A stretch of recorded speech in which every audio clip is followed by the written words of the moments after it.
മൂന്നാം ബലാത്സംഗ കേസിൽ പ്രതിയായ കോൺഗ്രസ് എംഎൽഎ രാഹുൽ മാങ്കൂട്ടത്തിലിനെ പത്തനംതിട്ട മജിസ്ട്രേറ്റിന്റെ വീട്ടിലേക്ക് അല്പസമയത്തിനുള്ളിൽ ഹാജരാക്കും.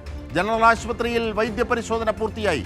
അന്വേഷണത്തോട് മാങ്കൂട്ടത്തിൽ സഹകരിക്കുന്നില്ല എന്ന് SIT. വിവരങ്ങളുമായി ഇപ്പോൾ രാജ്കുമാർ ചേരുന്നു. രാജ്കുമാർ, ആദ്യം ഈ ജനറൽ ആശുപത്രിയിലെ വൈദ്യപരിശോധന പൂർത്തിയായി. അവിടേക്ക് കൊണ്ടുവന്നപ്പോൾ നാട്ടുകാരടക്കം സ്ത്രീ പീഡകനെതിരെ വലിയ മുദ്രാവാക്യങ്ങൾ മുഴക്കി. നാട്ടുകാരുടെ പ്രതിഷേധമുണ്ടായി. അതടക്കം സമഗ്ര വിവരങ്ങളിലേക്ക് പോയാൽ രാജ്കുമാർ. അതില് ഒരു പ്രായമായ മനുഷ്യൻ രാഹുൽ മാങ്കൂട്ടത്തിനോട് ഉറക്കെ വിളിച്ച് ചോദിക്കുന്നുണ്ടായിരുന്നു, മാവേലിക്കരിലെ ജയിൽവാസം എങ്ങനെ ഉണ്ടായിരുന്നു എന്നായിരുന്നു അയാളുടെ ചോദ്യം. അയാളത് പലകുറി ആവർത്തിച്ചു.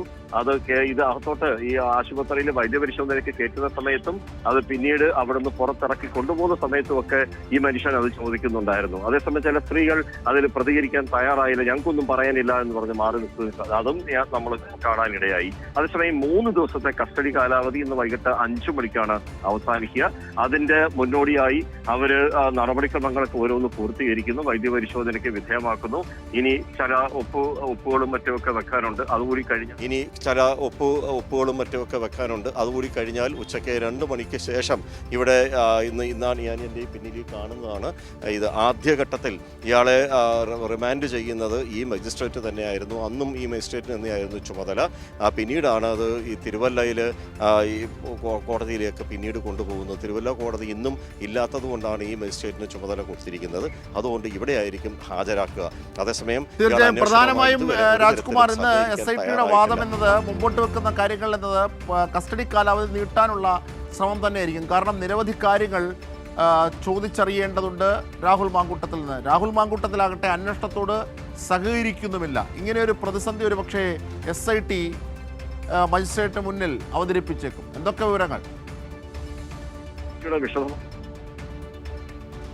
അതിൻ്റെ SITയുടെ വിശദമായൊരു റിപ്പോർട്ട് ഈ ചോദ്യം ചെയ്യലുമായി ബന്ധപ്പെട്ട് ഈ അറസ്റ്റ് ചെയ്യാനുള്ള ഗ്രൗണ്ട്, അറസ്റ്റ് ചെയ്തത് മുതൽ പിന്നീട് ഇപ്പോൾ ഹാജരാക്കുന്നത് വരെയുള്ള ആ ഒരു കസ്റ്റഡി കാലാവധിക്ക് ശേഷമുള്ള ഒരു റിപ്പോർട്ട് എന്തായാലും കൊടുക്കും. അതിൽ SIT ഇതുവരെ SITയുടെ അന്വേഷണത്തിനോ ചോദ്യം ചെയ്യലിനോ ഇയാൾ ഒരു തരത്തിലും സഹകരിക്കുന്നില്ല. പക്ഷേ അവിടെ SITക്ക് അങ്ങനെ തോറ്റു പോകേണ്ടി വന്നിട്ടില്ല.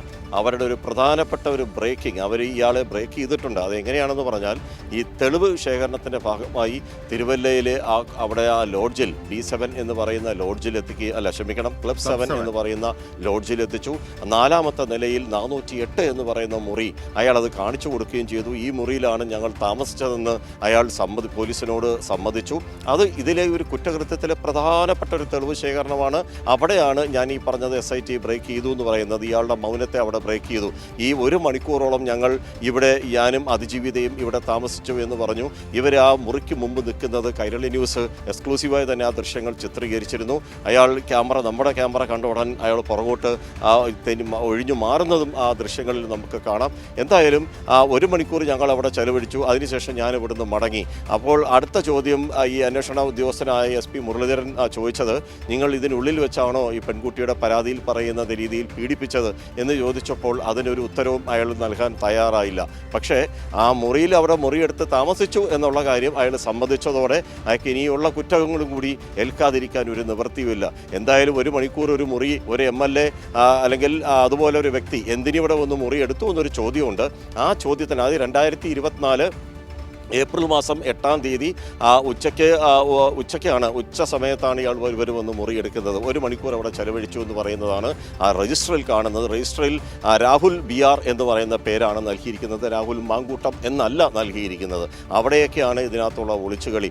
ഇങ്ങനെ ഒരു കെട്ടിടം തിരഞ്ഞെടുക്കാൻ തന്നെ, ഒരു B7 എന്ന് പറഞ്ഞ ലോഡ്ജ് തിരഞ്ഞെടുക്കാൻ തന്നെ കാരണമെന്ന് പറയുന്നത്, താഴത്തെ 2 നിലകളിൽ മാളും, അത് കഴിഞ്ഞ് മുകളിലേക്കാണ് റിസപ്ഷനും, പിന്നെ ലോഡ്ജ് മുറിയൊക്കെ അതിൻ്റെയും മുകളിലാണ്. അവിടെ ആ സമയത്തൊന്നും ആരും അവിടെ ഉണ്ടാവില്ല, അല്ലെങ്കിൽ ആരും തന്നെ അത്രയധികം ആളുകൾ അവിടെ ഉണ്ടാകാത്ത സ്ഥലമാണ്. മോളായതുകൊണ്ട് തന്നെ ഒരു MLA കടന്നു പോകുമ്പോൾ മാസ്ക് വെച്ച് പോകാം, ചിലപ്പോൾ കാണാം, ചിലപ്പോൾ കാണാതിരിക്കാം. പക്ഷേ ഈ 2-ാം നില കഴിഞ്ഞാൽ പിന്നീട് അങ്ങോട്ട് വിജനമാണ്. അവിടെ ആരും താമസിക്കുന്നവരല്ലാതെ മറ്റാരും കാണാൻ സാധ്യതയില്ല. അങ്ങനെ ഒരു സമയം കൂടി തിരഞ്ഞെടുത്ത് ഇങ്ങനെ ഒരു ലോഡ്ജും കൂടി സെലക്ട് ചെയ്തിട്ടാണ് ഈ ഒരു കൃത്യമൊക്കെ നടന്നു എന്നുള്ളതാണ് SITയുടെ നിഗമനം. അതനുസരിച്ചിട്ടായിരിക്കും കുറ്റപത്രത്തിൽ ഈ തെളിവ് ശേഖരണത്തിൻ്റെ ഭാഗമായി ഇതെല്ലാം അതിലുണ്ടാകുമെന്നാണ് SITയിൽ നിന്ന് നമ്മൾ മനസ്സിലാക്കുന്നത്.